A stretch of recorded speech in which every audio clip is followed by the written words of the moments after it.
जब when I was doing research on this and Kargil हुआ ही था तो मुझे इंडिया जाना पड़ा। तो वहाँ I met a brigadier, brigadier Nair, जो एक्चुअली फुला है ना तहसील गुजरात की, ये वहाँ की फैमिली है जो पार्टीशन के वक़्त वहाँ गई। तो वही पंजाबी उनके घर में गया, किसी के ज़रिए कॉन्टैक्ट मिला। उसने कहा यार ये तो समझाओ कि जब जंग शुरू हुई, he was fighting in that war. तो कहते हैं जब आपके ये सोल्जर्स मारे गए, तो जो है ना उसका क्या कहना चाहिए, प्रोटोकॉल कह लें या तरीका है कि once the battle is over for a few hours और फॉर अ डे और व्हाटएवर, उसमें सीज़ फायर होता है और आप अपने डेड बॉडीज़ इंजर्ड को ले जा सकते हैं। तो वो कहते हैं हमारे लिए प्रॉब्लम हो गया कि पाकिस्तानी तो कह रहे थे कि ये तो हमारे सोल्जर्स ही नहीं है, ये तो मुजाहिदीन है। तो अब इन डेड बॉडीज़ को क्या किया जाए, वो तो सड़ जाएँगी। तो कहते हैं उन्होंने कहा कि हमारे कुछ यूनिट जो है ना आर्मी के अंदर अभी भी मुसलमानों के हैं। तो we have Hindu priest, Muslim priest, Sikh priest and Christian priest. तो हमारे आर्मी के जो मुसलमान मौलवी हैं उनको ला के तो उनका नमाज जनाजा पढ़ाया गया और उनको बैरी किया गया अकॉर्डिंग टू इस्लामिक जो राइट्स हैं।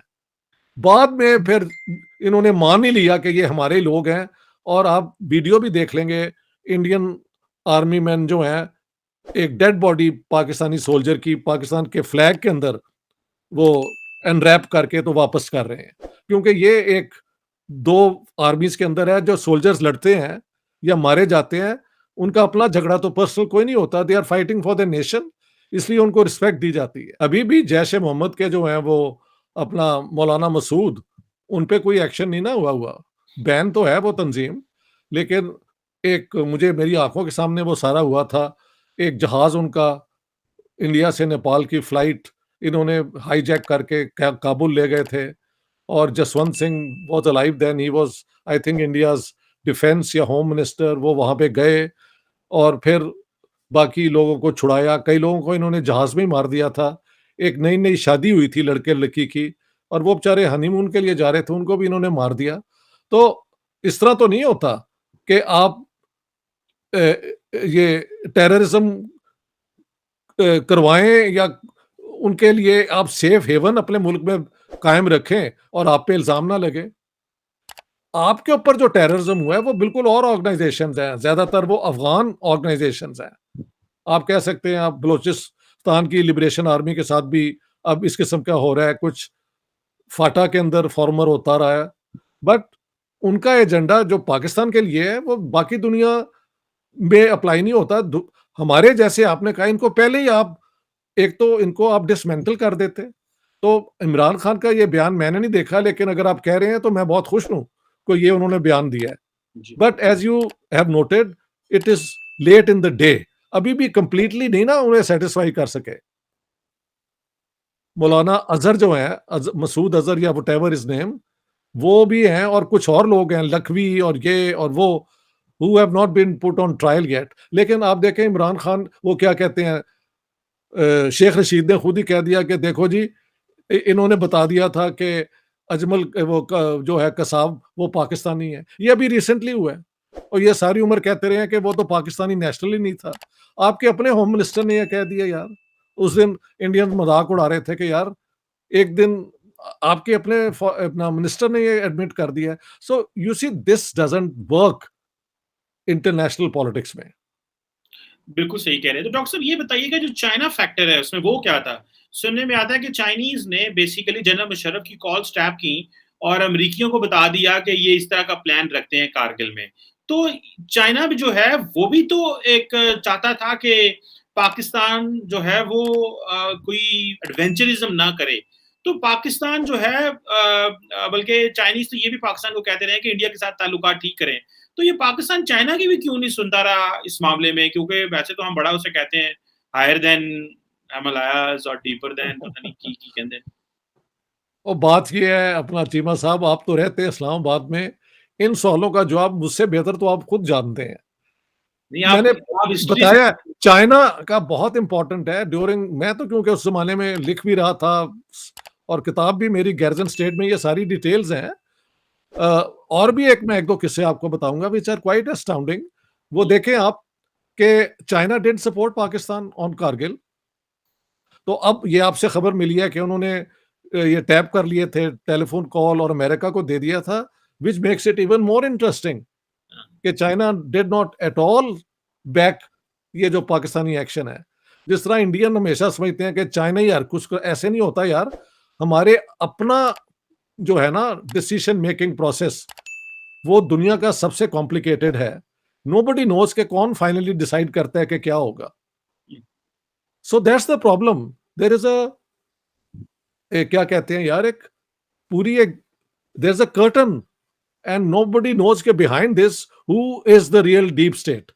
ये एक पजल है जो उसकी समझ नहीं आती। आज पता लग गया आपसे, मुझे नहीं था पता कि that the Chinese had transmitted this information, vital information to the अमेरिकans। लेकिन प्रूव क्या होता है? प्रूव तो यही होता है ना कि पाकिस्तान ने ये प्लान किया हुआ था, यानी परवेज मुशर्रफ ने। और ये एक डिजास्टर है। सारी दुनिया में पाकिस्तान का उस दिन से ग्राफ जो है ना, it has hit the bottom, और उसके बाद वहां से उठा ही नहीं कभी। वो जो बात थी ना, वो मैंने बड़ी सुनी कि मुशर्रफ जो थे वो चाइना गए हुए थे इस एज एन आर्मी चीफ। तो he was talking to, I think general Mahmood से बात कर रहे थे या किसी से बात कर रहे थे पाकिस्तान में। तो चाइनीज उनका फोन टैप कर रहे थे। I think he was talking from the room से अपने बात कर रहे थे। मतलब अगर आप you are an army chief and whatever you are talking is something very serious. So the Chinese didn't talk to Pakistan, the Chinese didn't tell Indians, the Chinese told अमेरिकans। उन्होंने अमरीकियां दसता होना कि ए काम पैना है तो जो है ना इन्हों ढको या इन्हों फड़ो या कुछ करो।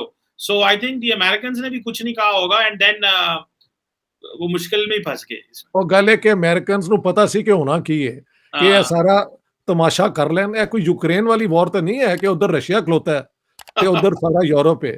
ਇਹਨਾਂ ਦੇ ਕੋਲ ਦੋਨੋਂ ਸਾਈਡਸ ਦੇ ਕੋਲ, and that is very good. 10-15 3 ਹਫ਼ਤੇ ਦੇ ਬਾਅਦ ਤੇ ਉਹ ਕੀ ਕਹਿੰਦੇ ਨੇ ਐਮੂਨੀਸ਼ਨ ਹੀ ਖਤਮ ਹੋ ਜਾਂਦਾ ਹੈ। ਇਹਨਾਂ ਦੇ ਕੋਲ ਸਪੇਅਰ ਪਾਰਟਸ ਨਹੀਂ ਹੁੰਦੇ, and that is only good. ਜੇ ਵਾਕਈ ਬਹੁਤ ਕੋਈ ਸੈਲਫ ਪ੍ਰੋਡਿਊਸਿੰਗ ਆਰਮੀਜ਼ ਹੋਣ ਔਰ ਪ੍ਰੋਡਕਸ਼ਨ ਹੋਵੇ ਔਰ ਇਹ ਜੰਗ ਕਰਨ, ਤੇ ਤੁਸੀਂ ਦੇਖੋ ਕਿੰਨੀ ਤਬਾਹੀ ਹੋਏਗੀ। ਔਰ ਤਬਾਹੀ ਕਿੱਥੇ ਹੋਏਗੀ? ਪੰਜਾਬ ਵਿੱਚ ਹੋਏਗੀ। सो इट्स वेरी गुड कि उनको सबको पता है कि ये कहाँ जाएंगे। चाइना के पास तो नहीं ना जा सकते, अमेरिका ही दरवाजा खड़काएंगे, और पाकिस्तान ने खड़काया और वहां पे मिन्नतें की। अब वहां पे झगड़ा ये है कि अपना नवाज शरीफ कहते हैं जी मुझे तो बताया ही नहीं, और मुशर्रफ यानी ये जंग इनके बिल्कुल खिलाफ जा रही थी। Indians had introduce the air force और उनकी पूरी वो बूफोर्स गन्स तबाही मचा रही थी। तो कहते हैं कि वो उनके पास आए, ये बड़ा ऐसा लिखा है अपनी किताब में।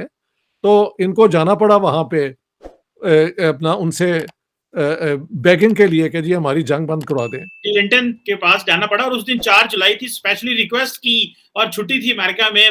नवाज शरीफ ने कहा साड़ी गल सुनो वरना हमारे हालात जो है ना वो खराब हो जाएंगे। फिर उन्होंने अमेरिकन से सुना, इंटरवीन किया और उनको कहा कि भाई ठीक है, इंडियंस को कहा कि इनकी फौजें निकलने दें हैं जो मुजाहिदीन कह रहे थे। वो फिर जब वो निकल रहे थे तो फिर उस दौरान उन्होंने बहुत जो है वो बम्बार्डमेंट की, बहुत स्लॉटर किया लोगों को। बिल्कुल सही है। अगर आप पढ़े in the line of fire तो मुशर्रफ ब्लेम्स के जी हम तो जीते हुए थे, ये था वो था, and Nawaz Sharif went there and he caved in और ये और वो। तो ये हमारे ब्लेम गेम दोनों की चलती है, लेकिन आई थिंक नवाज शरीफ की स्टोरी ज्यादा क्रेडिबल है, मुझे तो ये लगता है। दोस्तों कल कारगिल दिवस था तो काफ़ी सारी बातें खुलकर सामने आ रही हैं। आज पाकिस्तान की हालत इतनी ख़राब है कि इसको अपना भूतकाल याद आता है, वो गलतियां याद आती हैं और कहीं ना कहीं वो मान रहा है कि आतंक की राह पर चलकर आतंक को सपोर्ट कर उसने अपने पैरों पर कुल्हाड़ी मारी है। उसी में से सबसे बड़ी गलती कारगिल युद्ध है। भारत दोस्ती का हाथ बढ़ा रहा था और पाकिस्तान पीठ पीछे खंजर भोंकने की तैयारी कर रहा था। हमारे अटल बिहारी वाजपेयी जैसा नेता जिसके विश्वास को पाकिस्तान ने तोड़ा है, उसकी धज्जियां उड़ाई हैं। कारगिल तो हार गया लेकिन अपना वजूद दुनिया के सामने पाकिस्तान ने खो दिया।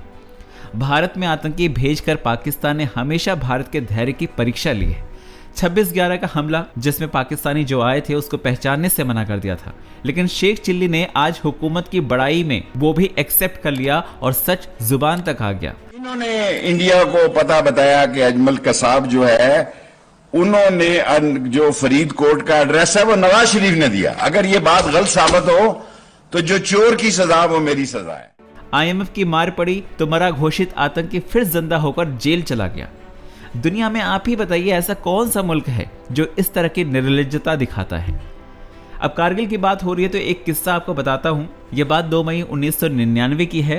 ताशी नामग्याल नाम का एक चरवाहा जो अपना याक ढूंढ रहा था, उसका नया नवेला याक कहीं खो गया था और उसको ढूंढते हुए वो कारगिल की पहाड़ियों पर जा पहुंचा, जहां पर उसने पाकिस्तानी घुसपैठियों को देखा। वो अपने याक को पहाड़ियों पर चढ़कर खोज रहा था। जब उन्हें पाकिस्तानी घुसपैठिए दिखाई दिए तो अगले दिन जाकर उसने इस बात की जानकारी भारतीय सेना को दी और कहा जाता है कि याक के साथ पाकिस्तानी घुसपैठियों को देखने वाली घटना को कारगिल युद्ध की पहली घटना माना जाता है। कारगिल में शहीद हुए सभी वीरों को हमारा शत शत नमन। चैनल पर नए हैं तो चैनल को सब्सक्राइब करें, इस वीडियो को लाइक करें और शेयर करें।